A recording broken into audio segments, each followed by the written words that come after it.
I rarely agree with a lot of the content that Jeff Bezos has to say, in spite of the fact that I use Amazon damn near every day.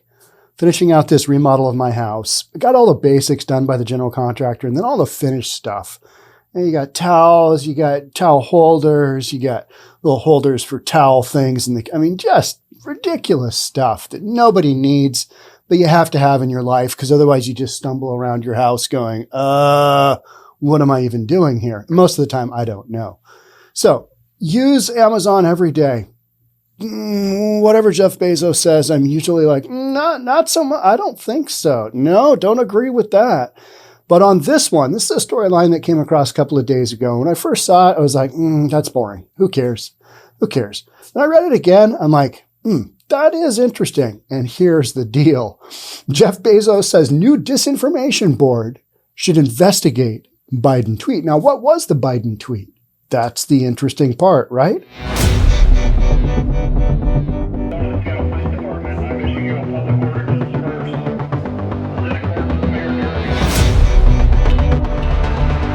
So you've got a guy I don't really agree with all the time.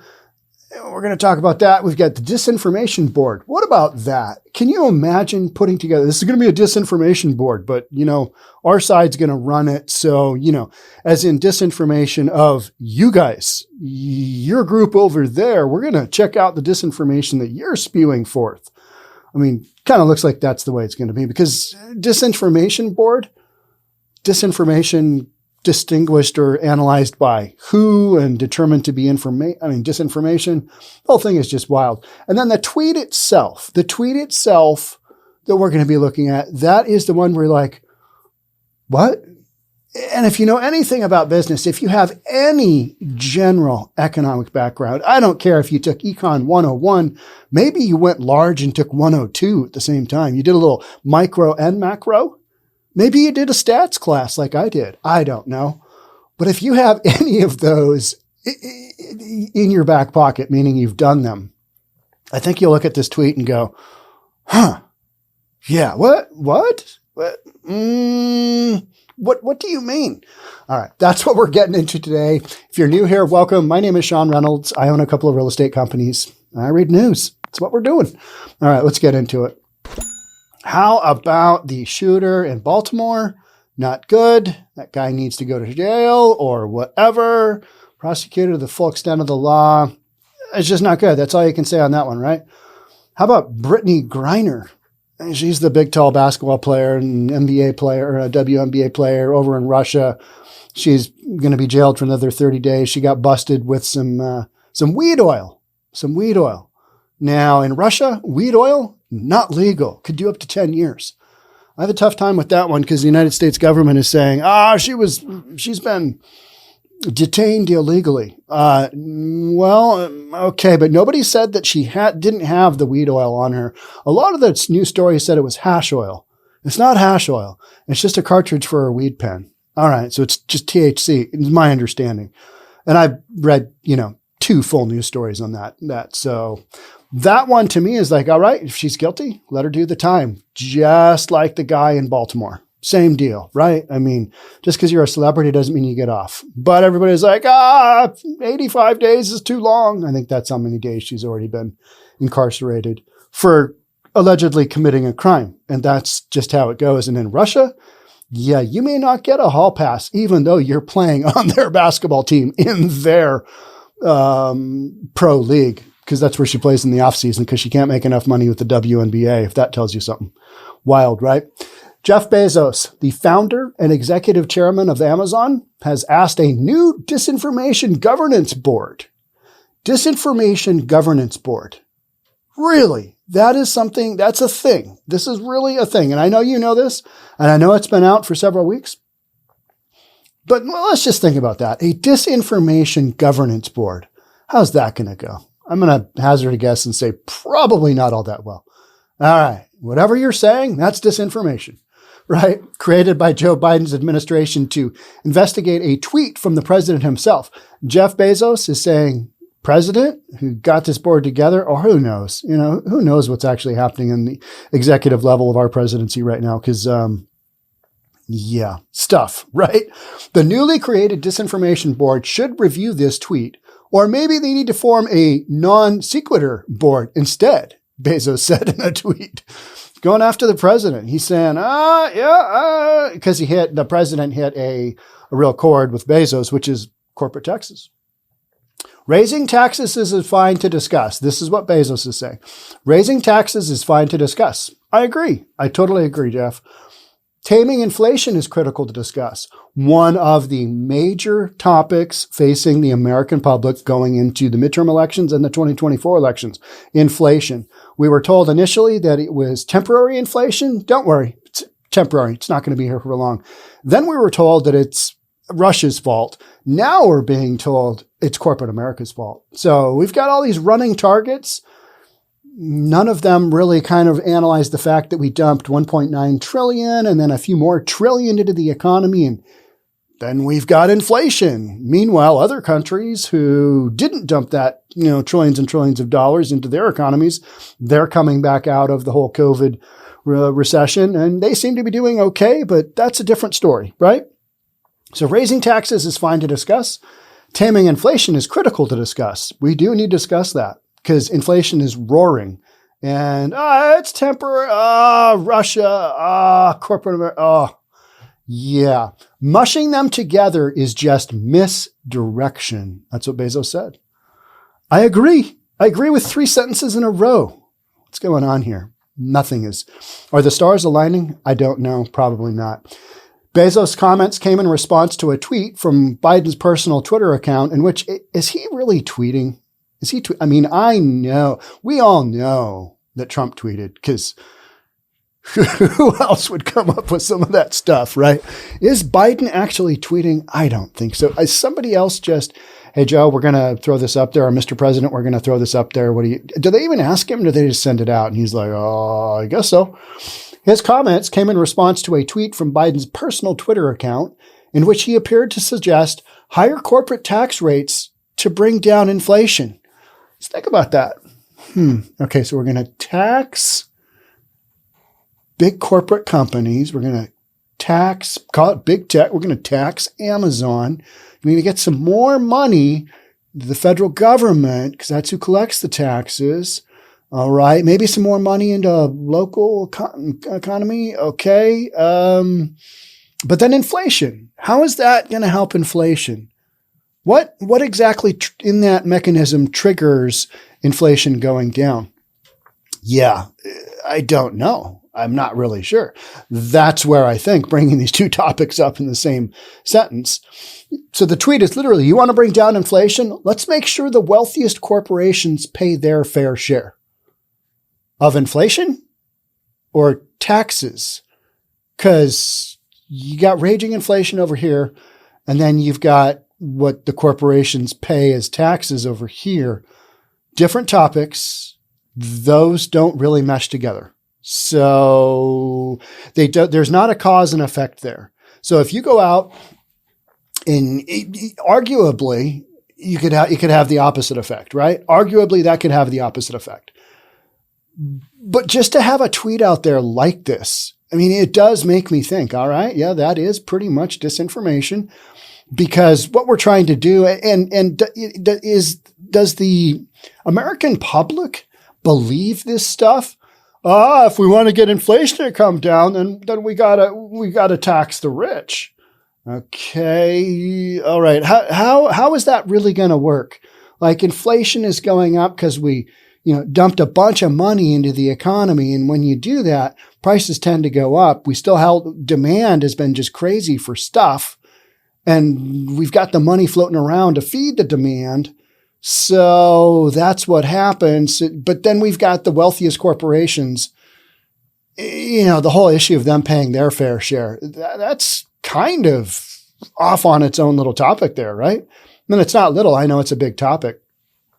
But when you look at what wealthy people pay in taxes and you want to bitch about that, all right, those are two wildly different topics. And if you actually look at what the wealthy pay, it's staggering compared to the rest of, those of us that work in the economy, the rest of us that just or part of this whole deal and not necessarily super rich. But super rich, you might have some corporate loopholes and some corporate stuff, but they're the ones that basically generate the biggest, percentage of taxes paid in the United States, period. It's not the poorest 1% of the population doesn't cover 99% of the taxation, right? I mean, that's just ridiculous.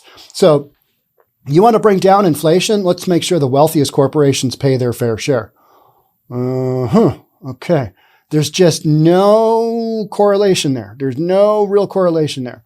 The board was created by the U.S. Department of Homeland Security as an internal working group with the explicit goal of protecting Americans' freedom of speech by basically telling them what they can and can't say. Interesting. Civil rights, this is what this board's going to do. Civil rights, all right. Civil liberties and privacy. Okay. So how is a disinformation board?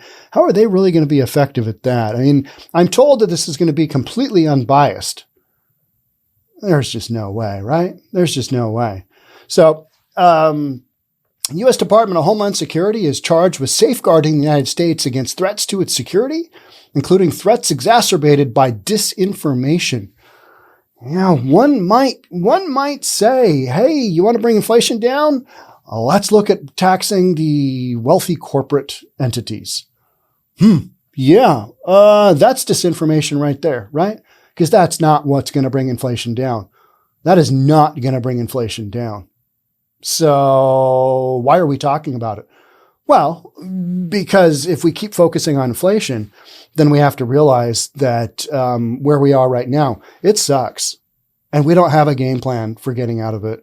Now, when we were told it was transitory, when we were told it's temporary, then you could kind of, all right, it's going to be a couple of months here. All right, 1, 2, 3 months. I mean, it's not going to be that bad.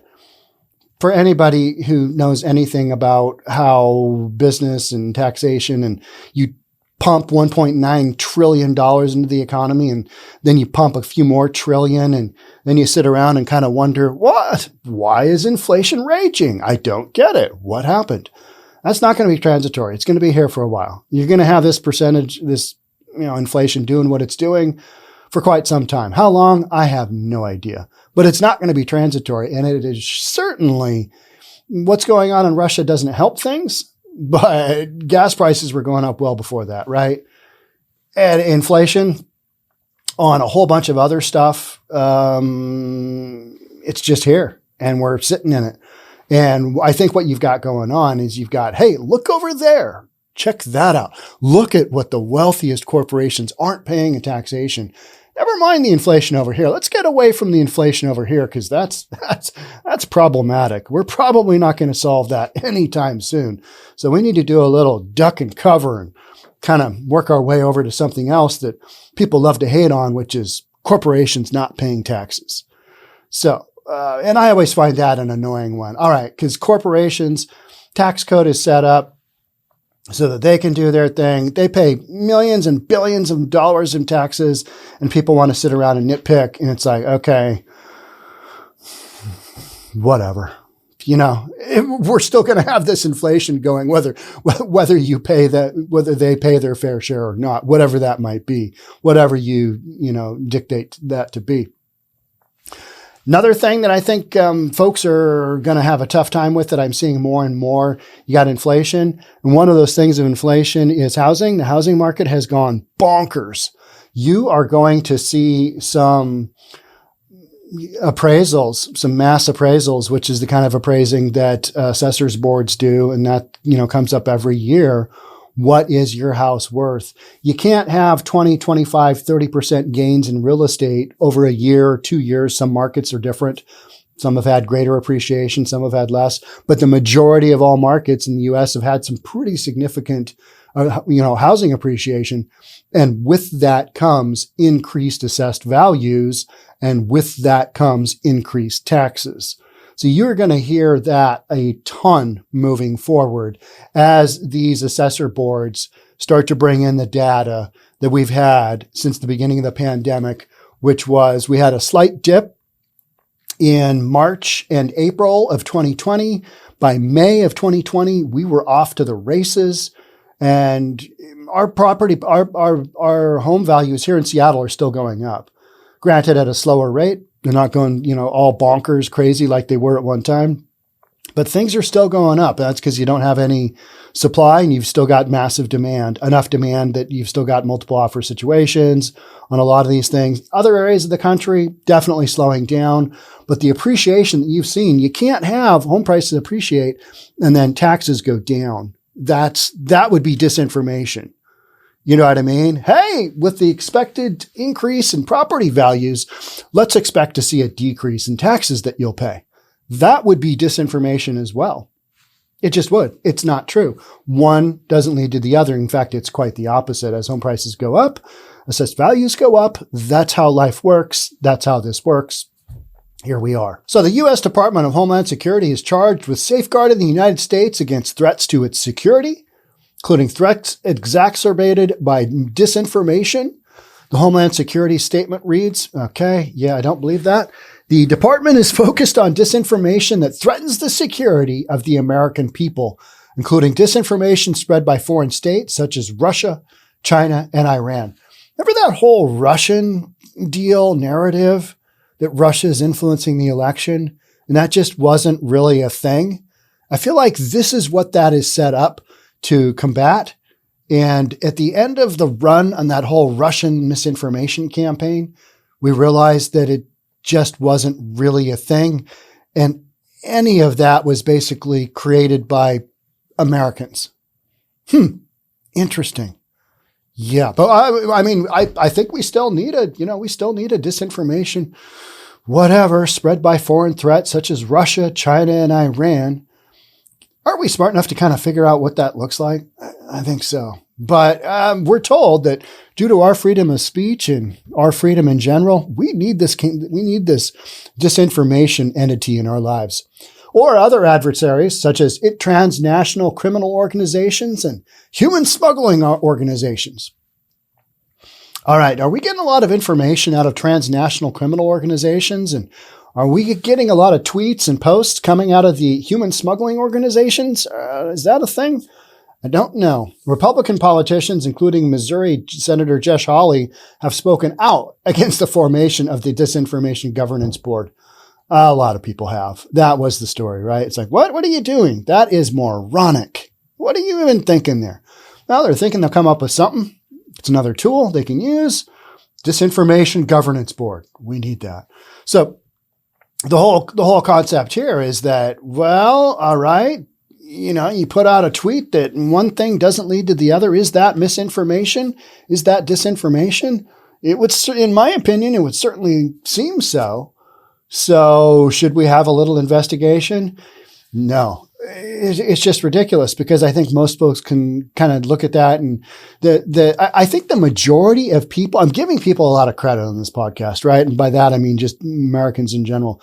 Do they understand? Does the general population understand that increasing taxes on corporate America doesn't really apply to the inflation that they are feeling when they go to the pump, when they go to the gas pump, when they go to the grocery store, when they go to the clothes store to get their kids some summer clothes because summer's about here and their kid has grown 16 inches in a year and he needs new shorts or whatever. That thing when you're a parent and you're like, why don't you wear those clothes? They don't fit. Go put them on. And the kid can't even button up the pants. He's grown 4 sizes, whatever. I don't miss those days because that was like, okay, I guess we're going to the store again. Maybe we'll get some more shoes with that as well. Kids just grow so fast, especially in those teen years that, 2 or 3 clothing changes or, new outfits a year, not unwarranted because they grow out of them so fast. So people feeling that pressure going to the store, going to the grocery store, going to the gas pump, if you tell them, hey, corporate America is going to be taxed some more and they're going to take that money and give it to, the governments, do you feel comfortable that that's going to reduce your, what you're spending extra with the inflation raging at the percentage that it is right now? Does that make sense to you? I think the majority of Americans would go, no. No. I don't know. I look at that and go, well, that's wildly obvious. This doesn't make a lot of sense. This could be considered disinformation. Should we have the Disinformation Governance Board check into it? Yeah, I mean, technically, probably. Is this board up and running? I don't even know. I have cared so little about some of this stuff. Oftentimes, whatever comes out of the White House, I just pretty much ignore, because a lot of times it just doesn't make any sense. You're like, okay, well, there's another example of how we got where we are. And that's because, you got stuff like this. You've got tweets like this that don't make a lot of sense. And we're not really going in the direction that we need to be headed in by taking on inflation head on. If you want to do that, I mean, all right, if you want to talk about that and how we got there instead of saying it's transitory and it's Russia and it's, corporate America, all right, I'll deal with that. But that's not going to happen given where we are right now. So that's kind of where I sit with this one, is that, there's entities out there, the Disinformation Governance Board. Oh boy, what's that going to look? I mean, we're going to probably have some fun with that, but it's going to be at the expense of people who actually, have a voice and would like to continue using it in social media, and they will get cracked down on because it appears that that's a large extent of what a Disinformation Governance Board would be there for. It would be an inside tool to use, crack down on people that, they don't like. So there you go. How does that help the vast majority of Americans with their inflation? Yeah, I don't know. I'm going to have to get back to you on that one. And when I do, I'm sure I'll have a brilliant answer. All right. Thanks for being with me here on this one. We'll catch up soon. Till then, bye for now.